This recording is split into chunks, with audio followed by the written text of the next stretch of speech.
Salut tout le monde, c'est Septimus Black, ça fait super plaisir de vous retrouver. Et ça fait vraiment plaisir parce que sur cette vidéo un petit peu spéciale, déjà je ne suis pas seul, je suis accompagné de Guy. Salut. Ça faisait un bail que Guy n'était pas venu rendre visite sur ma chaîne, ça me fait plaisir de l'avoir, d'autant plus qu'on va procéder à l'unboxing de la boîte V2 de X-Wing dans un premier temps, puisque après on va aussi déballer les comment ça s'appelle déjà, les kits de conversion pour chaque faction, enfin ceux qui sont sortis. Donc on se lance. Bah vas-y. Tu veux t'en charger ou pas? Oh non, il paraît qu'il faut un savoir-faire, un certain doigté pour ouvrir les cellophanes. Je préfère te laisser faire ça. Alors déjà, juste avant d'ouvrir, je vais juste remercier l'équipe de Bella Ciao qui a fait en sorte que je reçois mon matos en temps et en heure, malgré les problèmes qu'ils ont eu. Donc je les remercie et puis n'hésitez pas à aller leur rendre visite, je mets le lien en dessous là. Donc comme j'ai préco, j'ai eu un petit deck pour les dégâts, petit deck spécial. Ça par contre je veux bien que tu l'ouvres si ça te dérange pas. Je t'en prie. Tu peux le garder aussi, non? Non, c'est pas ça la réponse. J'espère que tu vas arriver à l'ouvrir parce que ça a l'air bien. C'est bon? Si, c'est bon. Je te fais ça bien ou pas? Ouais, nickel. Alors ça, faut pas que tu dises trop haut que tu l'as eu parce qu'il y a beaucoup de gens qui l'ont pas eu apparemment et tu vas faire des envieux. Donc, ça c'est cool. Tiens, je n'ai pas mes empreintes dessus, d'accord? Alors attends. Bon, sur celui-là, il y a marqué ne peut être vendu. Bon, voilà. Et donc voilà, ici, ce sont les fameuses cartes bonus que j'ai eues, ces cartes de dégâts. Alors, on remarque tout de suite que c'est très stylé, comparé à ce qu'on a eu jusqu'ici. Faut le dire. On a le petit dessin de l'endroit où c'est touché. C'est sympa. Ouais, c'est un design différent. Après. Ouais. Ah bah non, il n'y avait pas du tout de dessin. Non, il n'y avait pas du tout. Il n'y avait que le texte. Oui. Alors deuxième chose qu'on peut remarquer aussi, c'est que c'est plus lisible déjà aussi qu'avant. Ouais. Ça c'est plaisant. Alors moi par exemple, ça c'est un truc que j'apprécie énormément avec mes yeux de petit vieux, de pouvoir lire aisément ce qui se passe sur la carte. Si tu te vannes tout seul, j'ai plus rien à faire. Non mais c'est vrai. Et donc, alors, bon, ça c'est les fameuses cartes ultra reloues, les cartes pilotes. C'est-à-dire que quand on tire celle-là, on sait que c'est le début de la fin. Donc ça, voilà ce que ça donne. Vous voyez, ici c'est un emplacement différent, moteur endommagé. Voilà, je trouve ça plutôt sympa, moi. Je sais pas ce que t'en penses. Il n'y a que du X-Wing? Il n'y a que un X-Wing dessiné, parce que c'est marqué, c'est le deck spécial, voilà. Ok. Et donc, au dos, voilà. Bon, c'est pas extraordinaire, mais ça fait toujours plaisir d'avoir un petit bonus. Les goodies, tiens, fais voir un peu. Tiens. Bon, pendant que tu fais ça, je commence à déballer. Je t'en prie. Donc, bon. J'avais déjà procédé à l'unboxing, j'avais fait une vidéo de l'unboxing de la version 1.5, là, le réveil de la force. Donc là, du coup, je suis content que tu sois avec moi pour celui-là, parce que... a priori, il y a quand même des changements d'annoncer. Ouais. Et puis, voilà, je pense que tes commentaires seront les bienvenus, puisque c'est toi qui m'as contaminé. C'est vrai. Du coup, je t'ai laissé faire le premier pas sur la VG. Voilà. J'étais... Donc, juste avant de l'ouvrir, on voit ici quand même une jolie boîte. C'est sympa. Sachant que bon, ça, on l'a pas dans la boîte. Déjà. Non mais c'est pas pour vous casser le moral, mais on l'a pas dans la boîte celui-là. C'est vrai que c'est... Ah oui, c'est le taille de valeur. Ouais, c'est ça. Donc, alors, par contre, j'ai pas montré, donc on va juste montrer, voilà, sur les côtés, comment c'est fait. Donc c'est toujours un Jay Little, le créateur de jeu. Et puis au dos, vous voyez, on a une mise en forme, là, une petite mise en place de partie. Avec donc bien sûr, le point majeur de cette V2, c'est le nouveau look. C'est nouveau look pour tout. Pour les jetons, nouveau look, pas pour les vaisseaux par contre. Pas trop. Voilà, il fallait pas. Il y a peut-être quelques petits... non, ils peuvent pas changer le design de base. Voilà, exactement. Par contre, il y a des petits gadgets qu'on va regarder. Je suis curieux de voir ça. Et puis bon, voilà, c'est assez succinct comme d'habitude sur les boîtes d'X-Wing. Il faut ouvrir vraiment pour profiter à fond. Et c'est ce qu'on va faire tout de suite. Donc, hop, super, merci. Il faut 4 mains. Ah oui. Alors déjà...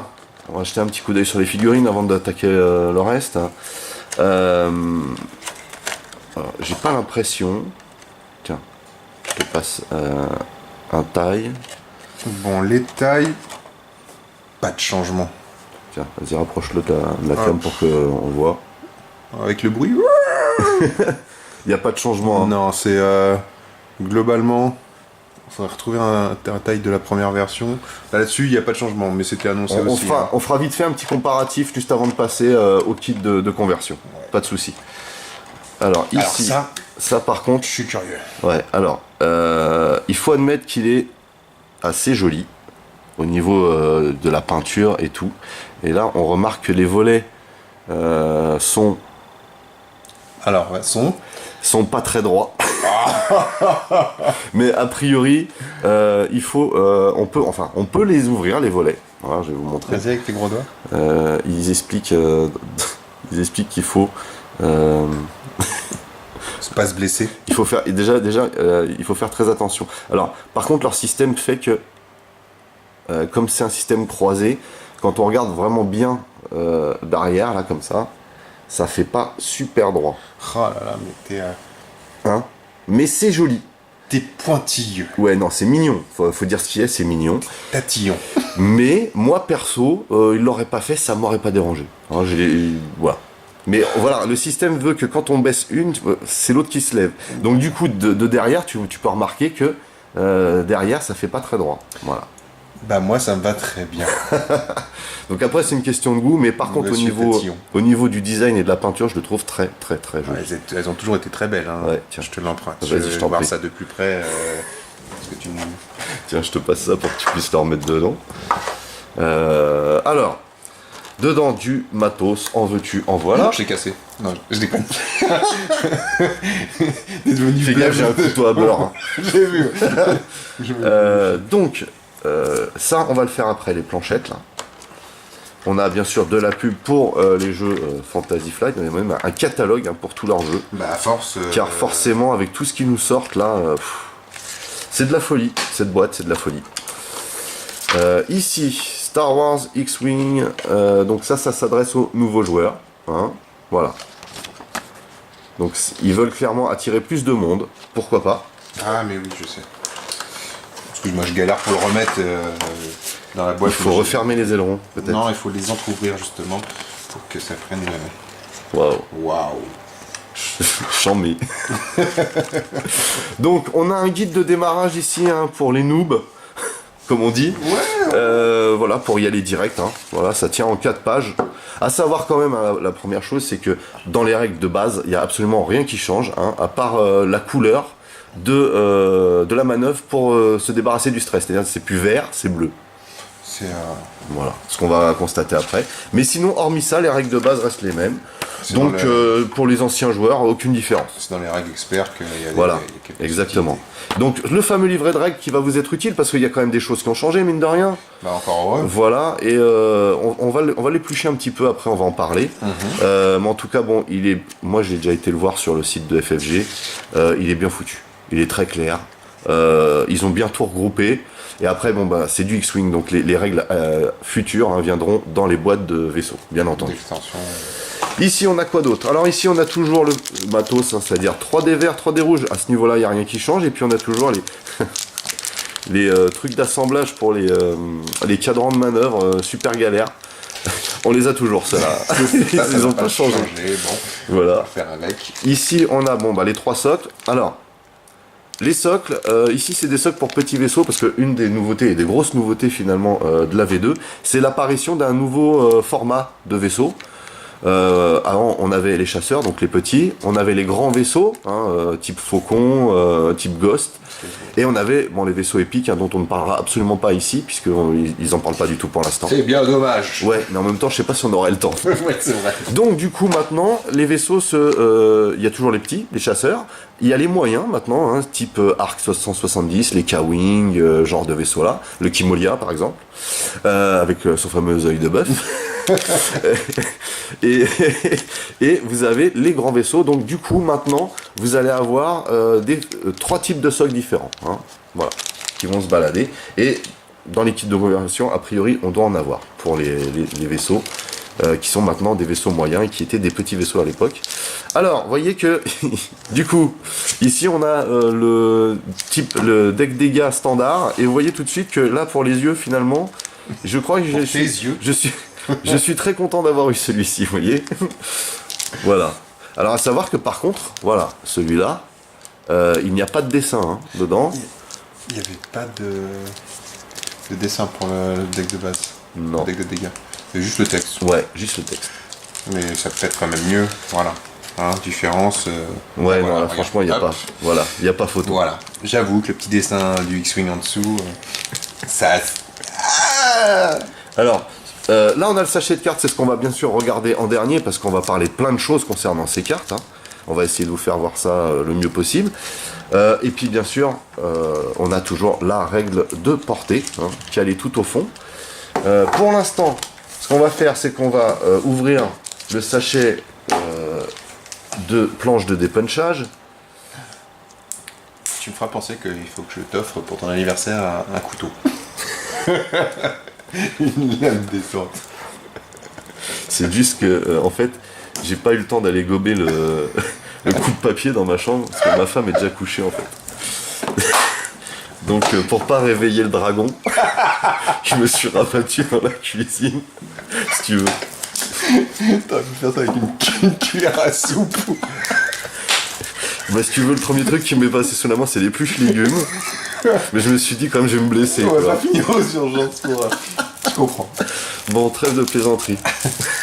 Alors, on a toujours du beau matos. Hein. La texture est toujours aussi belle. Donc, ici, on est dans le vif du sujet. Alors, que je vous montre. On a ici donc les cadrans de manœuvre hein, bien fournis. Vous voyez, vous pouvez constater. Et comme je vous expliquais, vous avez ici des couleurs bleues à la place des couleurs vertes. Alors moi, personnellement, ça ne me pose pas de problème au niveau du visuel. Mais c'est vrai que c'est quand même moins visible que le vert. Je sais pas ce que tu en penses. Je n'ai pas d'avis. C'est fabuleux. Je suis daltonien, donc déjà. Ah oui. Non, mais c'est il doit y avoir une utilité, mais j'avoue que ça me dérange pas. Ouais. Alors, je sais pas maintenant, j'ai l'impression qu'il y a un nouveau code couleur hein, dans X-Wing, parce que pour les jetons, c'est pareil, il y a des classes de jetons maintenant.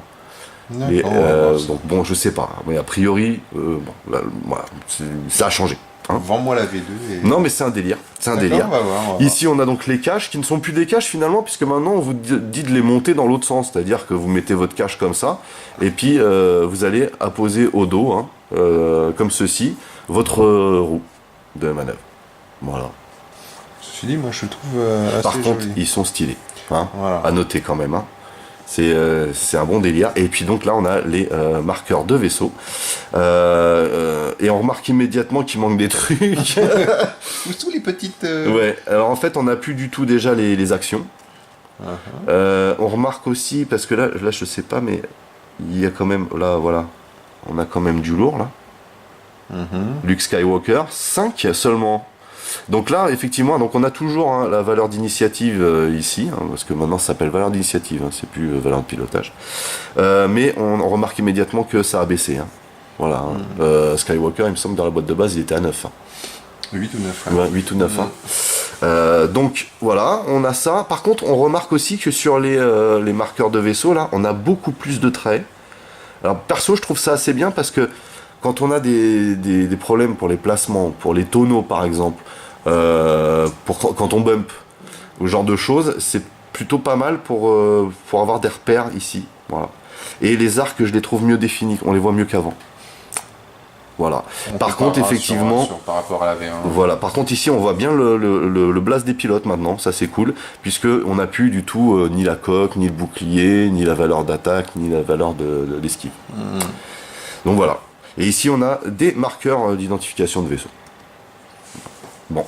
Ensuite, on a quoi? Alors, ici, on a les... comment ça s'appelle déjà? Les gabarits de mouvement. Les gabarits de mouvement. Merci Guy. T'as bien fait de venir. On a ici pas pour mon charme. On a ici des astéroïdes. Ce jeton est un jeton de désarmement. Vous voyez, c'est assez parlant finalement si on regarde de près. Voilà, hein, c'est barré. Voilà. Plus de flingues. Donc ça a une utilité, par exemple, quand on est ionisé.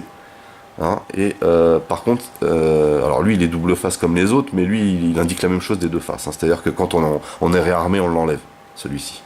Parce que la nouveauté aussi, c'est qu'on a maintenant beaucoup de jetons qui sont à double face, qui sont actifs ou inactifs. Voilà. On a quoi d'autre? Tiens, bah par exemple, ce que je viens de dire, on a les boucliers ici. Donc là, on s'aperçoit que, puisqu'on a le même design, que le bouclier est actif ici, mais quand on le retourne, il est inactif.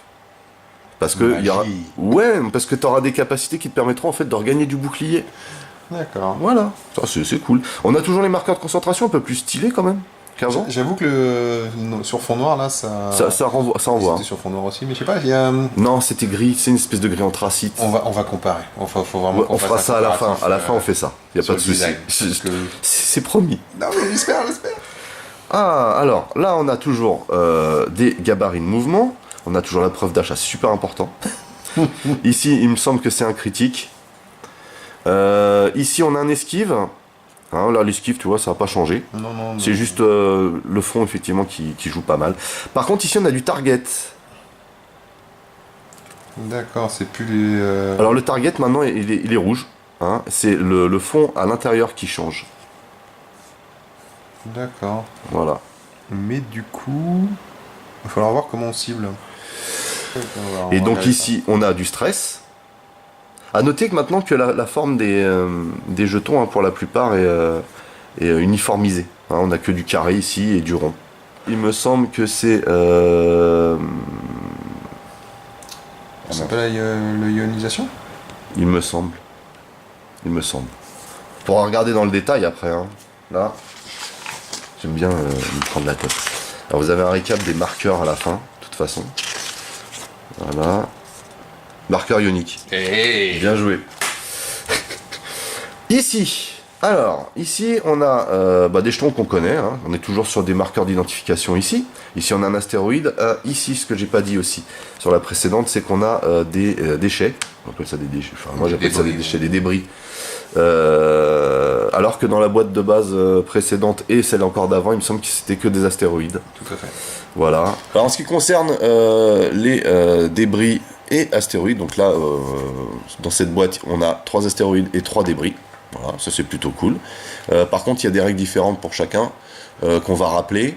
Ouais, alors, les débris sont apparus qu'après, en fait, t'étais pas dans la boîte de base. Tout à fait. De base. De base. De base, t'étais pas dedans. Et du coup, là, ça permet de diversifier un peu les actions, on prend plus de risques à traverser l'un ou l'autre. Ouais. Et du coup, voilà, on peut rappeler les règles pour les astéroïdes. Bah, du coup, comment dire, quand on traverse un astéroïde, donc le gabarit touche, traverse ou que le vaisseau arrive dessus, ouais. On jette un dé de dégâts, donc on prend un dégât simple si on tombe sur un dégât simple, ou un dégât critique si on tombe sur un dégât critique. Ah ouais, d'accord, c'est l'un ou l'autre quoi. Ouais, du coup t'as plus de chances d'être touché en fait qu'un débris, parce que voilà, et en plus tu ne peux pas faire d'action.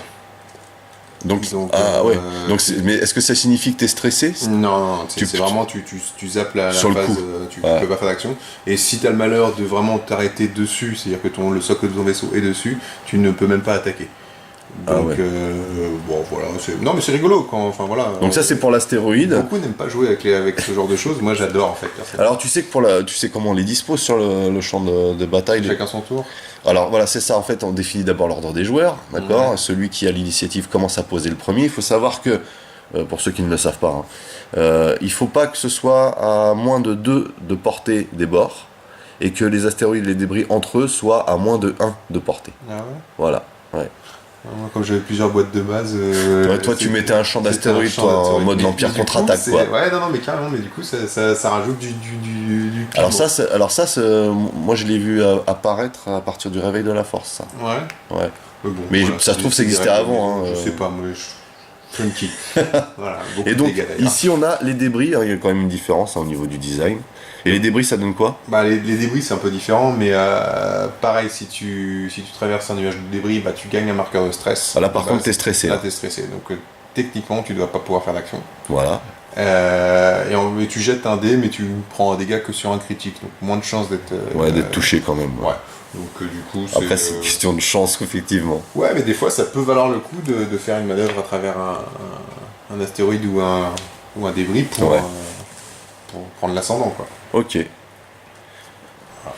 Ensuite, on a cette nouveauté-là qui sont des marqueurs de charge. Donc, vous avez des marqueurs de charge lambda, qui sont ceux-là avec des éclairs. Hein. Et vous avez les marqueurs de charge force, qui ressemblent à ça.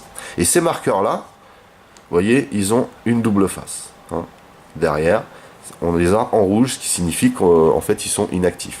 Donc ces marqueurs-là, vous les dépensez. Alors en général, ceci c'est pour des armes secondaires. Je dis bien en général. Et ça, alors les marqueurs de force c'est pareil. C'est pour un pouvoir spécifique où vous pouvez dépenser quand vous attaquez ou vous défendez vos marqueurs de force, ceux qui vous restent. Autant pour soit ajouter du dégât à la place d'un résultat concentration sur vos dés, soit rajouter de l'esquive sur vos résultats concentration au dés. Moi je trouve ça vraiment terrible. Ça c'est une des nouveautés qui me botte. Ça c'est pas mal du tout. Parce qu'avant bon, on tirait une torpille, hop il fallait jeter la carte, maintenant non, c'est fini ça. Ensuite on a ici le marqueur premier joueur, hein, donc marqueur d'initiative dans la boîte précédente Réveil de la Force. Alors, en fait, ils vous disent quoi sur l'initiative? Ils vous disent simplement que si vous jouez avec des points d'escadron, c'est celui, bien sûr, comme d'habitude, qui a le plus faible nombre de points d'escadron, qui est le premier joueur dans la partie. Le marqueur premier joueur ne change pas de la partie, c'est-à-dire qu'il servira aussi dans la partie à régler les litiges qu'il peut y avoir en initiative. À chaque fois, s'il y a un litige, c'est toujours le premier joueur qui prend l'initiative. Si on joue pas en escadron, ils vous disent de déterminer ça aléatoirement. Donc, moi, ce que je vous suggère... Ils s'embêtent pas. Voilà, c'est ce qu'on peut dire. Moi, ce que je vous suggère, c'est de réutiliser le principe qu'on a vu dans le Réveil de la Force, c'est-à-dire utiliser les dés. Voilà. C'est une méthode aléatoire. C'est une méthode aléatoire. Shifumi aussi. Mais ce qu'il faut savoir, c'est qu'on vous dit, si vous jouez avec le mode escadron, sauf que ce qu'il faut savoir quand même, c'est qu'il n'y a plus de points d'escadron sur les cartes. Mais ça, on va en reparler après. Hein. Ensuite, il y a deux choses super classes que je voudrais vous montrer. Celle-ci. Est-ce que vous avez une idée de ce que ça peut être, ça? Je donne ma langue Alors, quand comment dire, on a une trajectoire qui nous emmène près d'un vaisseau, un autre vaisseau. Des fois, en galère, on est obligé d'enlever le vaisseau du socle. Vous voyez? C'est pour noter l'emplacement de l'autre vaisseau. Exactement. Waouh! Et ça, c'est la classe. J'utilisais les gabarits, moi, pour le faire. Ouais, comme la plupart des joueurs, il me semble. Mais c'est pas mal, parce que là, vraiment, c'est super plus précis. Hein. Ouais, c'est beaucoup plus précis qu'un seul gabarit. Ça, une nouveauté indispensable, je devrais dire, qui devrait déjà être qui aurait déjà dû être dans la version 1.5. Hein. Et ici, on a quoi? Ça vous parle, ça, là? Les petits traits, là? La vitesse lumière. Là. Voilà. Donc, ici, c'est un passage hyperespace. C'est pour un mode de jeu spécifique qui s'appelle surenchère et qui consiste à ce que deux joueurs prennent. Alors, je sais pas si je fais bien d'en parler maintenant parce qu'on n'a pas vu ça. Deux armées configurées à la même force. Et ils arrivent au fur et à mesure. Et ils arrivent au fur et à mesure en fonction du jet de dés, puisque vous pouvez voir qu'à chaque sortie ici, puisque vous placez votre gabarit du vaisseau à l'arrière, en fonction de votre jet de dés, voilà, vous placez à l'arrière et vous sortez dans une direction différente. D'accord. Et ça a l'air fun. C'est à tester, je pense. Voilà, ça a l'air funky, ouais, je suis d'accord. Voilà. Donc, on a regardé, je pense, toutes les planches. Notez qu'il n'y a pas de scénar ici. Hein, on n'est plus dans les scénarios là pour l'instant. Hein. Voilà. Je te propose qu'on regarde les cartes. Je t'en prie. Moi je voudrais signaler que le côté actif et inactif est vraiment bien démarqué. C'est-à-dire qu'en fait, quand tu vas le poser sur tes cartes, ça va bien se voir ce qui te reste, ce que l'autre a d'ailleurs, ou n'a pas. Et du coup, je pense que c'est beaucoup plus clair que sur la V1 en fait. Alors ça c'est un point super positif et là où je te rejoins en fait c'est on s'est aperçu que sur les marqueurs de vaisseau c'est très épuré. Moi je pense que justement ils se sont aperçus que beaucoup de joueurs se basaient sur les marqueurs de vaisseau pour jouer et perdaient leurs cartes de vue. Et donc du coup dans le jeu ça perdait du sens puisque il y avait des joueurs qui arrivaient avec un stuff de ouf dans leur vaisseau mais qui ne servaient même pas de la moitié parce que dans le jeu ils focalisaient dessus. Maintenant tout va se ramener aux cartes, c'est-à-dire qu'à chaque fois que tu vas vouloir jouer, tu vas être obligé de visualiser ce qu'il y a sur tes cartes avant de visualiser ce qu'il y a dans le vaisseau. Bon, moi c'est mon ressenti. J'ai l'impression qu'ils ont pas mal épuré justement pour ça. Alors on va se partager le travail en deux au niveau des cartes. Je vais me charger des cartes pilotes. Et tu vas te charger des cartes amélioration, sachant que, si tu te rappelles bien, dans les deux premières boîtes de base, on avait que 5 cartes d'amélioration qui étaient simplement du foutage de gueule. Hein. Il faut le dire clairement. C'était pour amorcer, c'est la première dose, tu vois, pour que tu deviennes accro un petit peu. D'accord, sauf que là, on est à plus d'une vingtaine de cartes d'amélioration de base. Bon, voilà. Il doit améliorer le deal. Ah, on est bien dedans là. Donc je te laisse les améliorations, on va juste regarder les pilotes avant. Alors, On va juste jeter un coup d'œil au design. Voici le dos des cartes ici pour l'Empire. Hein, donc on reconnaît bien que c'est l'Empire, hein, y a pas photo. Là-dessus. Et là on reconnaît bien les rebelles. Hein. Voilà. Joli design. Je trouve. Je trouve. On a des cartes de format standard finalement. Ouais. Hein. Alors on va prendre ici Luke. Alors, j'ai essayé de me rapprocher un peu pour que vous voyez. Donc ici, toujours le système à puce. Ça n'a pas changé. Quand vous avez une carte avec une puce, une carte à puce, quoi, ça veut dire que le personnage que vous utilisez ne peut pas être deux fois dans la partie, que ce soit en termes d'amélioration ou en termes de pilote. Et c'est la même chose pour les améliorations. Quand vous avez des améliorations à puce, il ne peut pas y en avoir d'autres dans la partie. Voilà, ça c'est un principe simple à comprendre. Hein. On a la valeur d'initiative ici, hein, qui a bien baissé donc pour Luke. On a ici sa capacité spéciale. Alors j'espère que... je sais pas si avec tes yeux d'aigle t'arrives à voir. C'est pas des yeux d'aigle, mais j'arrive à voir. Vas-y, meilleur que les tiens. si tu peux nous dire. Après être devenu le défenseur, avant que les dés ne soient lancés, vous pouvez récupérer c'est la force, un jeton de force. D'accord, mais ça veut dire que avec le système de jeu, Luke peut récupérer 2 jetons de force sur le même tour. Si je comprends bien, grâce à sa capacité spéciale. Ouais, non, un à la fin du tour normal. Ouais. Et ça, tu peux l'utiliser quand tu fais attaquer, ce qui fait qu'en fait t'as une meilleure défense. Alors je trouve ça juste énorme. Après on attaque fort. Non mais franchement on attaque fort. Quand on sait que les jetons de force te permettent de modifier des résultats au dé, voilà, je trouve ça vraiment très fort. Donc, alors moi je trouve déjà personnellement hein, que déjà c'est plus clair qu'avant, mais c'est pas forcément plus gros. Non, c'est on retrouve les principaux, enfin voilà, les caractéristiques spéciales, les caractéristiques du vaisseau. Il y a la force en plus. Par contre, on n'a plus la barre de stuff. Il n'y a plus de barre de stuff maintenant. C'est-à-dire que vous pouvez embarquer ce que vous voulez à partir du moment où soit vous restez dans les points, soit vous êtes dans le format dont on va parler après. Parce qu'il me semble que tu dois avoir ces cartes-là parmi les tiennes. J'en ai quelques... Tu dois avoir des cartes de format de jeu. Je vais te dire ça. On va regarder ça ensemble. Donc, effectivement, comme disait Guy, on a les actions. On a ici, par exemple, concentration, ciblage et tonneau. Ça n'a pas changé. Vous noterez qu'ici, elles sont blanches, mais pourraient très bien être rouges ou vertes. C'est-à-dire, si elles sont vertes, elles vous enlèvent du stress. Si elles sont rouges, elles vous en donnent. T'as ça sur les... On va peut-être avoir ça sur d'autres, mais ça m'étonnerait, c'est une boîte de base. D'accord. Il faut savoir aussi, alors c'est expliqué dans les règles, là on les a pas sur les cartes a priori, vous pouvez avoir des actions jumelées. Si vous faites une action, ça vous donne droit peut-être directement à une autre action. C'est ce qu'ils appellent des actions jumelées. Ça rajoute du fun. Grave. Donc ensuite, on a ici les caractéristiques, comme vous pouvez le voir, on a toujours les mêmes. Ici on a 3 d'attaque, vous noterez qu'on a l'arc de tir qui est indiqué. Voilà. Ici on a l'esquive, on a toujours la coque, on a toujours le bouclier, et bien sûr, vu que c'est Luke, on a 2 jetons de force. Voilà. Sachant que on peut, j'imagine qu'il y aura aussi des cartes d'amélioration qui nous permettront d'avoir plus de force. Il faudra avoir ça. Ou qui nécessiteront de dépenser de la force. Voilà. En tout cas, voilà pour les cartes de base. Donc ici, on a Luke à 5. Ici, on a quoi? On a Jack Porkins. Pas inconnu au bataillon. Hein. Il était dans la tranchée. Ouais, Porkins. Il me semble. Ah non, attends, je me souviens de... C'est quoi? C'est qui? C'est Wedge Antilles qui lui dit... Si, il meurt. Bon. Si, il meurt. Est-ce que ça vaut le coup de s'attarder? Qui meurt? Voilà. Mais non, mais il revient, il est là, il revient. Alors, bon, lui, déjà, direct, on voit qu'il n'y a pas de force. Hein. Il n'y a que Luke qui a droit, et c'est tout à fait normal. Ici, on a 4 en initiative, quand même. Hein. C'est du pas mal. Est-ce que Œil d'Aigle peut nous lire le texte? Après avoir reçu un marqueur de stress, vous pouvez lancer un dé d'attaque pour le retirer. Sur un résultat de dégâts, subissez un vrai dégât. Donc en fait, tu peux essayer de retirer tes marqueurs de stress dès que tu en as un, ouais. Visiblement. Si tu fais un dégât, bah, tu prends un dégât et tu gardes sans doute ton marqueur de stress. Ouais. Bon. Ouais. Si tu fais autre chose. C'est un peu du pile ou face cette histoire. Hein. Ouais, mais ça peut être pas mal quoi pour réattaquer direct en fait. Ouais.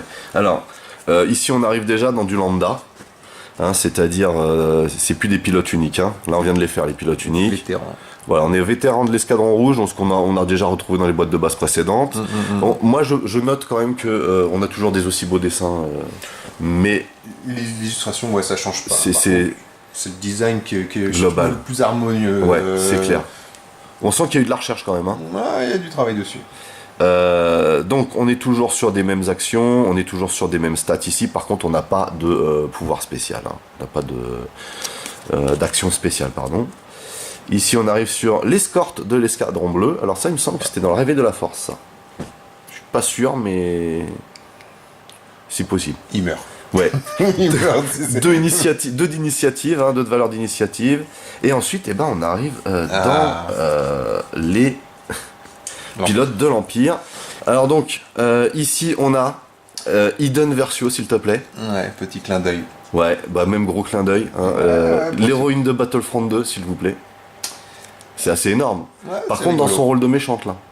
Ah oui, c'est le début. J'espère qu'on aura une alternative rebelle dans les packs qui suivront. Ça serait rigolo. Donc voilà, alors ça je suis assez content d'avoir qu'on ait ce personnage finalement. Ici on est sur un taille, on a valeur d'initiative de 4. Hein. On a donc de la concentration, on a de l'esquive, ce qui est quand même une bonne chose. On a du tonneau. Voilà. Normal pour un taille. Ici on a donc 2 d'attaque par contre. Voilà, avec un arc de tir toujours dessiné vers l'avant. On a 3 d'esquive, ce qui est assez énorme. On a 3 de coque et 1 de charge. On n'a pas de bouclier, mais on a une charge. Et donc, vu ce que j'expliquais tout à l'heure, c'est vachement intéressant d'avoir une charge. Et j'imagine que sa capacité, que tu vas nous lire gentiment, Guy, j'imagine que sa capacité nous permet d'organiser une charge. Quel suspense! Alors, avant qu'un chasseur taille allié à portée 0-1 ne subisse 1 ou plusieurs dégâts, vous pouvez dépenser une charge. Dans ce cas, vous pouvez prévenir le dégât. Donc en fait, elle peut protéger, par sa charge, elle peut protéger ses collègues. Donc pour les attaques en nuée, c'est idéal, on va dire.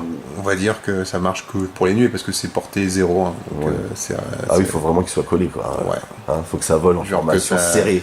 Que ça fasse des étincelles, quoi. En formation. Ils vont abîmer la peinture. Bon, par contre, il y a un personnage Iden Versio, mais je rappelle que dans le jeu Star Wars Battlefront, Iden a un taille spécial. Voilà, et j'aurais aimé le voir apparaître à un moment donné. Alors je pense que ça va venir Monsieur dans les... Tatillon revient au galop. Je pense que ça va venir hein, dans les... avec sa version gentille. Ah là, on spoil. D'accord, oui, mais bon, si tu veux... Non, elle devient pas gentille, elle meurt. Le truc horrible. Mais tout le monde meurt. Tout le monde meurt. Bref, ici on a encore un pilote à puce. Qui s'appelle Valen Rudor. Alors il me semble qu'on l'a déjà eu lui. Je suis pas certain, mais le nom Rudor, ça me dit quelque chose. C'est dans Harry Potter. Ah non, c'était les gâteaux que je mangeais quand j'étais petit, les Rudor. Donc, 3 d'initiative. Et puis bon, des stats de taille. Alors, lui, il doit avoir une capacité spéciale parce qu'il a puce. Oh, il se gratte. Après qu'un vaisseau allié à portée 0-1 a défendu, donc après la résolution des dégâts, vous pouvez effectuer une action. C'est ça le truc ? Ouais, mais je comprends pas trop l'intérêt. Après qu'un vaisseau allié à portée 0-1 a défendu, donc une fois qu'il s'est fait tirer dessus, vous pouvez effectuer une action. Tu te rends compte, ça veut dire qu'il peut effectuer une deuxième action ? Ouais, à condition que ses potes meurent. Ouais, mais si tu le colles à Iden Versio, finalement, les deux là, ils font mal ensemble. Ils restent collés. Hein. Ouais. Ça peut être une idée. C'est la technique de nuée, mais je suis pas fan. Non, c'est sûr qu'on a déjà vu mieux. On a déjà vu mieux. Mais c'est très axé sur les nuées, les tailles, donc forcément. Alors ici, on a encore un joueur à puce.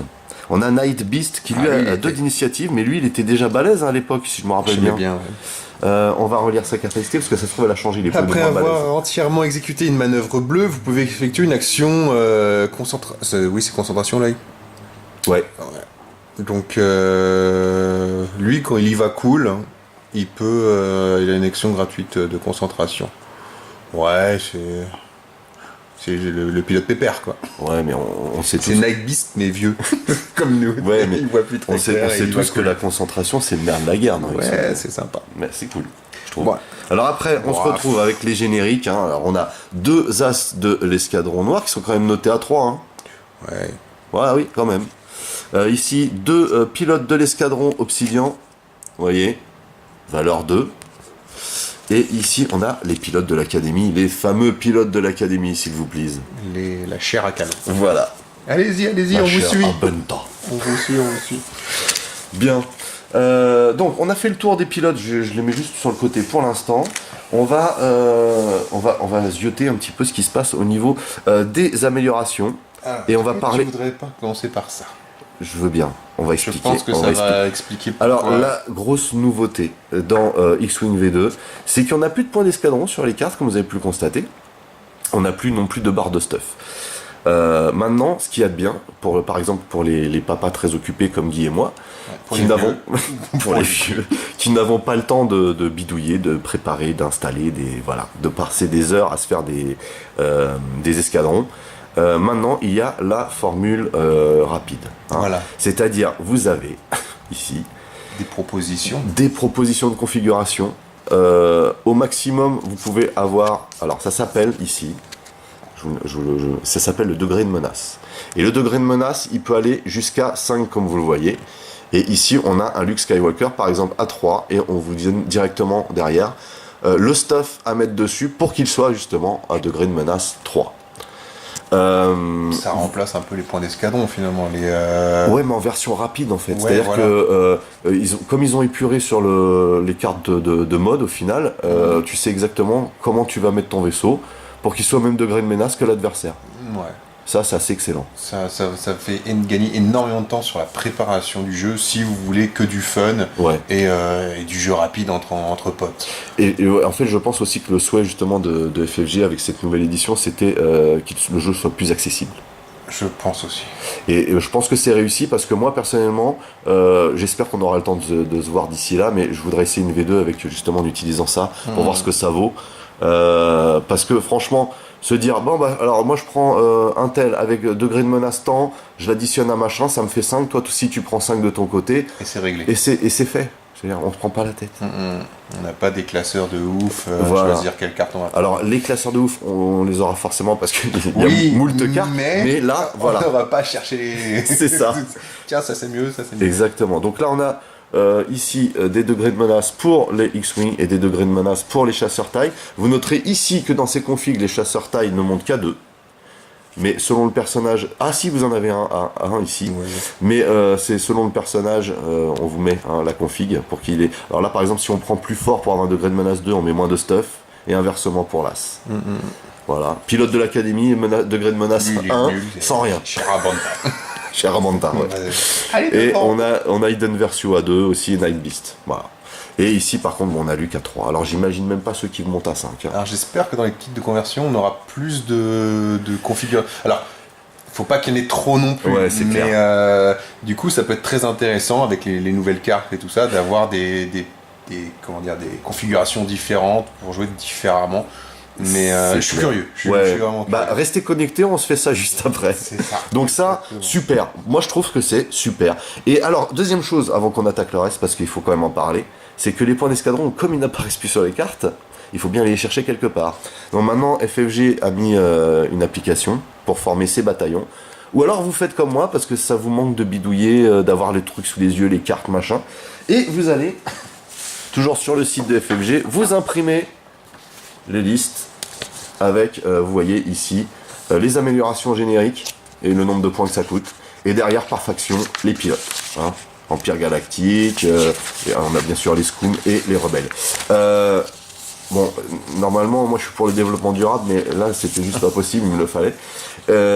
Moi j'aime bien aussi, voilà, me donner une idée un petit peu, mais là vous avez tout listé. Alors, pour ceux qui aimaient bien avoir le truc intégré, c'est sûr ça va leur manquer. Je pense que c'est une nouvelle façon de faire, finalement ça va pas changer énormément. Vous avez tout là. Mais l'avantage quand même, c'est que au fur et à mesure des nouvelles sorties, au fur et à mesure des modifications de certaines règles, comme on a l'habitude de voir, je pense que ça sera mis à jour et ça c'est un gros avantage. Mais du coup, tu as une application où tu peux... Tu as aussi une appli sur ton téléphone ou sur un écran, ou sur une tablette, tu le fais. Tu peux le faire quand même sans imprimer et avec les mises à jour au fur et à mesure. Voilà. Mais perso, je le testerai juste pour voir ce qu'il vaut. Ouais, mais moi je plus sois ce système-là. J'ai pas envie de me casser la tête et de signer du nez avant de jouer. C'est l'accessibilité. 4 heures de préparation, 4 heures de jeu. Ah non, moi de ouf. Ça, je plus sois. Merci. Bon. On est parti rapide. Allez, on passe au mode. Voilà, donc on a dit que à partir des je vais rester, tu vois, tellement je plus sois ce système-là que voilà, il vous propose les cartes directement et vous n'avez plus qu'à aller chercher directement dans votre paquet de mode. Dans votre paquet de mode. Voilà. Donc, on reparle du design. Ah ouais, franchement. Alors là, par exemple, fini les petites cartes Rikiki. Ça me faisait penser à quoi d'ailleurs ces petites cartes Rikiki là les aventuriers du rail ou... Ouais, de ouf. Ouais, voilà, c'est les aventuriers du rail. Alors dans les aventuriers du rail, c'est un peu plus de sens parce qu'il n'y a rien d'écrit dessus. C'est juste des dessins avec des couleurs. Mais quand vous devez lire, comme moi, vous avez besoin d'un télescope pour lire, voilà. C'est mal barré.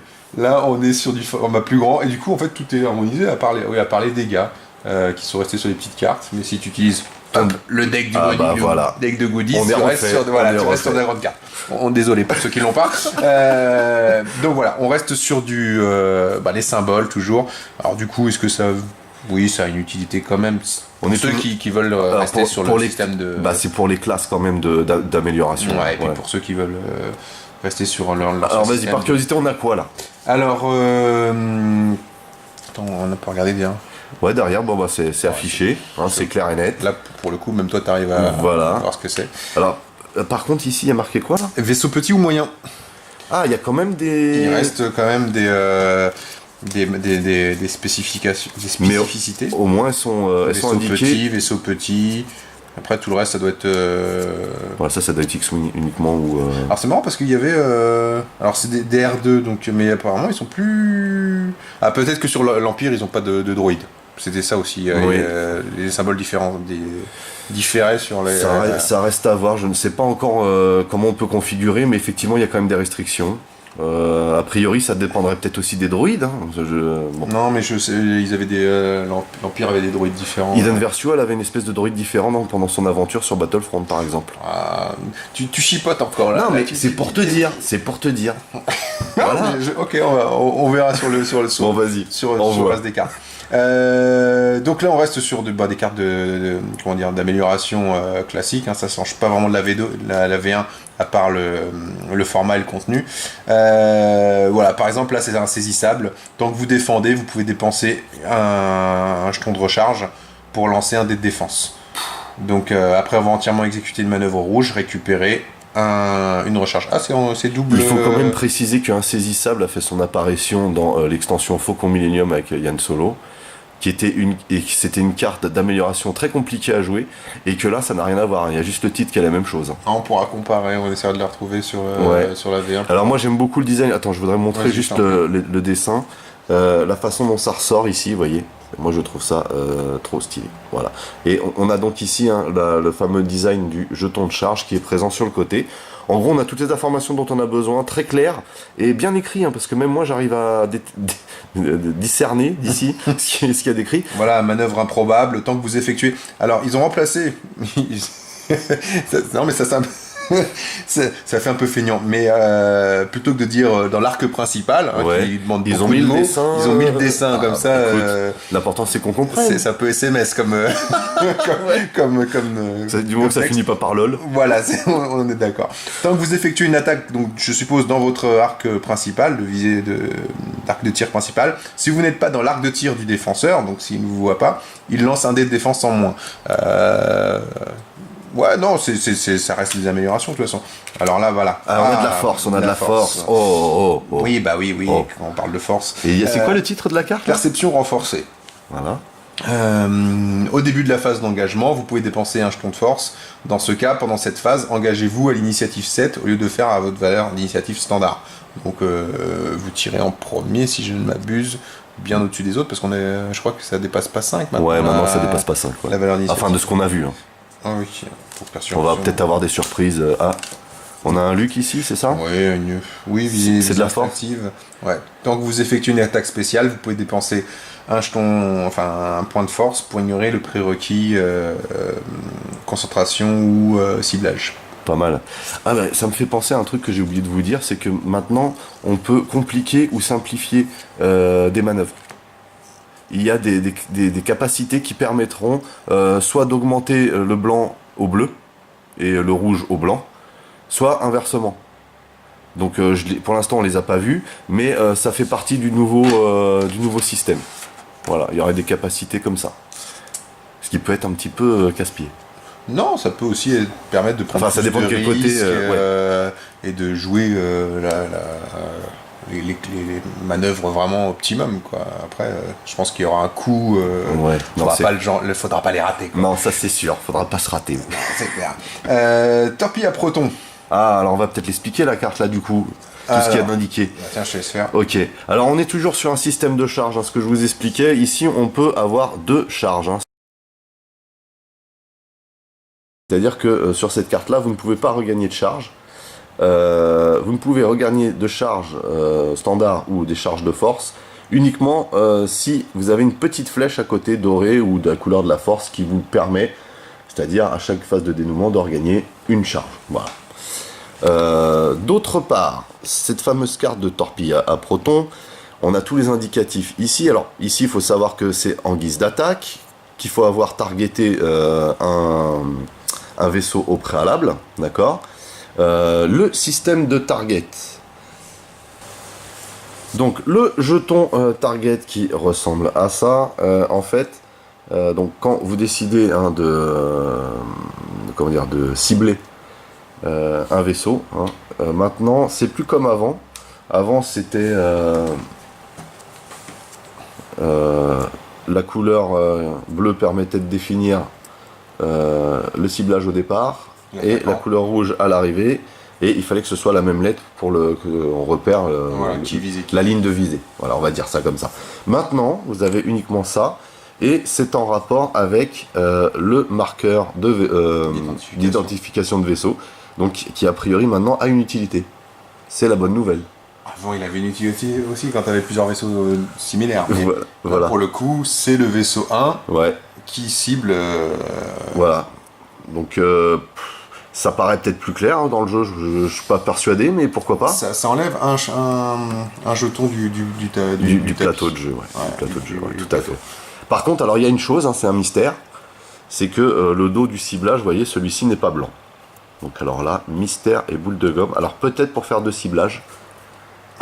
Normalement, tu peux cibler qu'un seul vaisseau. Donc après, est-ce que tu peux... Si tu as une carte qui te permet de faire un double ciblage comme certains droïdes qu'on a pu voir, peut-être qu'un côté blanc, un côté noir te permet de montrer qu'il y a 2 ciblages sur le même vaisseau ou 2 ciblages différents. Tu vois, faudrait voir, ça me paraît compliqué. Sachant que là, dans la boîte, on n'a qu'un seul marqueur 1 de toute façon. Pour chaque vaisseau. Donc là, mystère et bubble de gomme. Oui, il y a 5 jetons d'identification, il y a 5 ciblages. Ouais, c'est ça. Un pour chaque vaisseau identifié. Bon. Ouais, bah écoute, pourquoi pas. Donc j'en reviens à cette fameuse carte de torpille, excusez-moi. Donc ici, on a tous les critères. À savoir que vous avez ici l'arc de tir, donc ça c'est la condition. Si vous voulez utiliser torpille, il faut être dans cet arc de tir. Ensuite, vous avez la valeur d'attaque, 4. Ensuite, vous avez cette petite torpille qui est dessinée ici, et celle-ci, quand elle est présente, indique que vous n'avez pas le droit au bonus de portée. C'est-à-dire le bonus de portée, c'est-à-dire plus 1 quand on est en portée 1, plus 1 d'attaque en portée 1, plus 1 de défense en portée 3, voilà, pour l'adversaire bien entendu. Et le prérogatif ici de portée qui est portée 2 ou 3. Voilà. Tiens, je t'en donne une dernière. Parce que oui, ici c'est pour le T65, on a le servomoteur S-Foils en mode replié.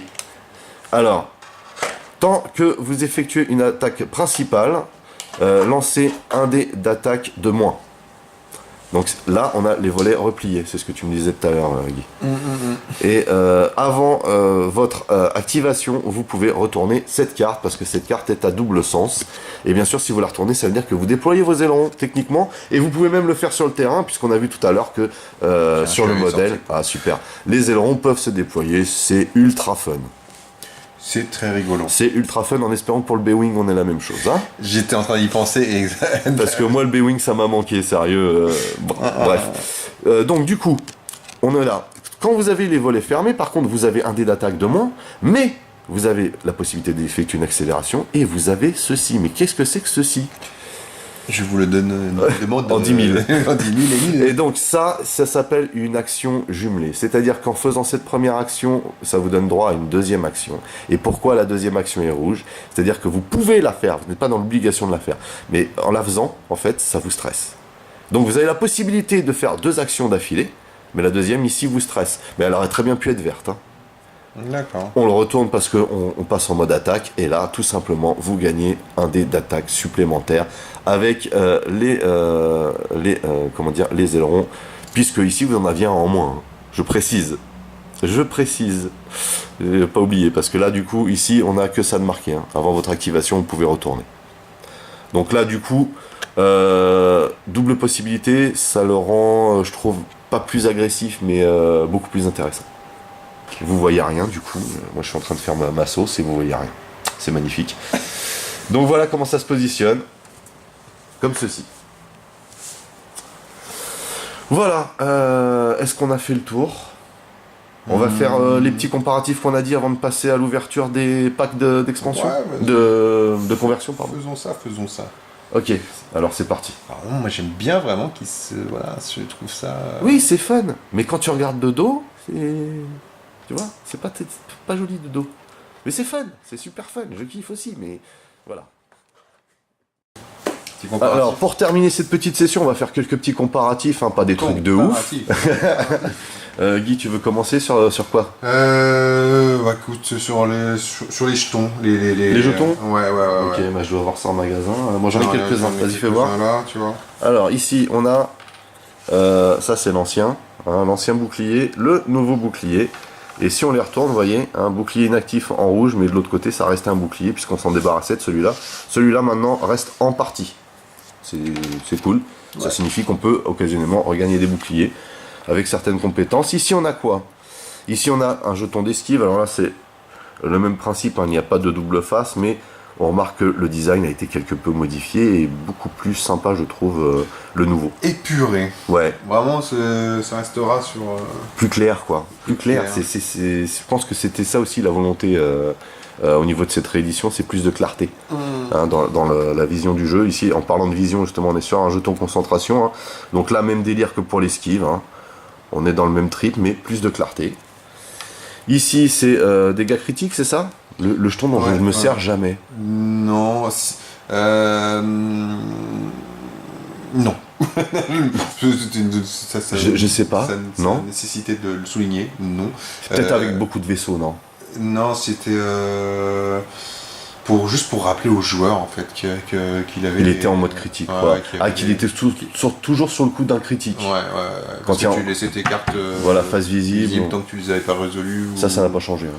Non, bah écoute, non. Donc voilà, on est pareil que sur les jetons précédents. Vous voyez, il n'y a pas de dos différent, mais voilà, c'est toujours le nouveau design du jeu qui envoie là. Hein. Le stress, hein, même chose. Alors le stress, l'ancien stress était triangulaire, là on est sur du carré. J'aime bien la forme triangulaire, moi. Ouais, mais ça fait un petit peu code de la route. Ouais, hein, là on est plus dans je sais pas, ça a changé un peu. Bah en tout cas là il prend moins de place, hein. Sachant que c'est un des jetons les plus utilisés dans le jeu. Hein. Ouais. Voilà. Bon après, c'est du chipotage. C'est du chipotage. Non, voilà, par contre là pour le coup, pour un gain de place et de visibilité, le target, tu passes de ces deux gros machins qui traînaient un peu partout et à ce petit truc, ça, ouais. Et plus le jeton d'identification. Du coup, l'identification maintenant est obligatoire sur les vaisseaux, même si t'en as qu'un. Moi, j'ai utilisé vraiment. Ça va donner un bête de look. Ouais, non, mais voilà, c'est surtout que ça va éclaircir le jeu et qu'on va se séparer de ce truc-là. Ouais. Alors, là, on a le comparatif, voilà, V1 à gauche, V2 à droite, donc vraiment épuré, ça va être le terme, ça va être V2 épuré. Hein. Beaucoup moins d'indications. C'est beaucoup plus clair, tous les arcs, tous les marqueurs pour placer les gabarits, l'arc principal, l'arc secondaire sont là. On note les valeurs d'initiative, enfin de pilotage, initiative maintenant et pilotage avant sont réduites, et ces indications là maintenant ne sont plus que sur la carte de référence, quoi. Ce qui va faire peut-être un peu mieux avancer le jeu aussi, hein. D'avoir toujours un œil rivé sur ces cartes. Bah là pour le coup on va falloir vraiment s'y référer. Je pense que ça va être plus simple. Voilà pour les socles. Alors attends, là au niveau de la roue de manœuvre j'ai pris une ancienne d'un chasseur taille. Ouais. Alors déjà on remarque que les nouvelles sont plus grosses. C'est bon pour toi ça. Ouais, non mais grave. Les chiffres. Et par contre ça n'a pas fait grossir les chiffres, par contre j'ai l'impression. Ah mince, non c'est pas pour toi. J'ai la sensation qu'on a plus de manœuvres, je sais pas pourquoi.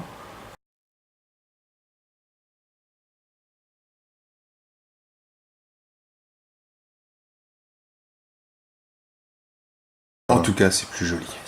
Oui, c'est vrai. Là, en tout cas, ce côté-là est juste trop magnifique. Alors ça, c'est pour faire rouler de ce côté-là. Mais maintenant, vous le mettez de l'autre côté. Hein, c'est indiqué sur les règles. L'autre partie visible doit être collée comme ça. Hein. Donc, voilà. Fais voir un peu. Ouais.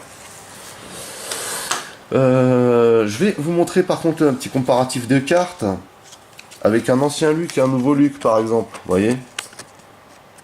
Donc on a un beau dessin encore une fois, c'est pas le même, mais je trouve que le design de celle-ci plus clair, plus joli, moins fouillis. Et effectivement, hein, les choses qui manquent maintenant, c'est les points d'escadron et la barre de stuff qui n'apparaissent plus du tout. Hein. Voilà. Mais voilà, on remarque vraiment, puis bien sûr, hein, la valeur d'initiative qui passe de 8 à l'ancienne à 5 à la nouvelle. Sinon, au niveau des stats, on remarquera par contre ici que le X-Wing a pris un point de coque supplémentaire. Oh, t'es content. Oui.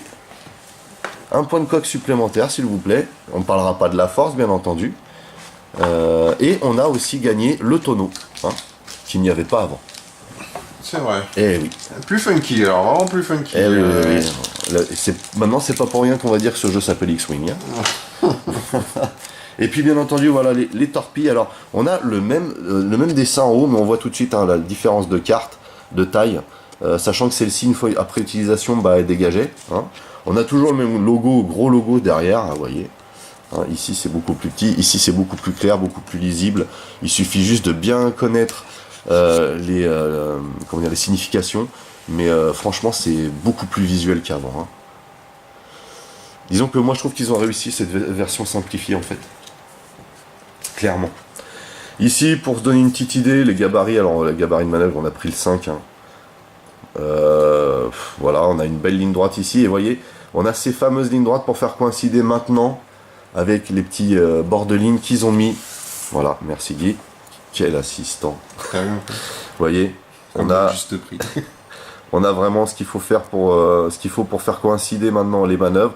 Quand vous êtes obligé de vous arrêter, quand vous bumpez, voilà, c'est quand vous faites des tonneaux, des accélérations. Quand tu dois, tu ne peux pas finir ta manœuvre. En fait, tu redescends en gardant bien aligné, ce qui permet d'être plus juste. Ouais. Oui, parce que c'est important la justesse dans X-Wing. Donc voilà. Pareil, hein, il suffisait juste de rajouter ça, ça y est, c'est fait. Plutôt pas mal. Par contre, j'aimais bien le côté un petit peu spatial de ces gabarits là, avec les petits pointillés, le moucheté. Ici, c'est vraiment noir. Hein, voilà. Alors, notre ami Guy nous a monté la roue de manœuvre, la nouvelle. On va pouvoir faire un vrai comparatif. Vous voyez ? Donc effectivement, elle est plus grande. Ah non, mais tu sais à quoi ça sert, hein. C'est que maintenant tu as tout le panaché de tes manœuvres visible directement plutôt que de tourner une par une pour voir quand tu connais pas bien ton vaisseau ou... Exactement. Et c'est vachement bien pensé.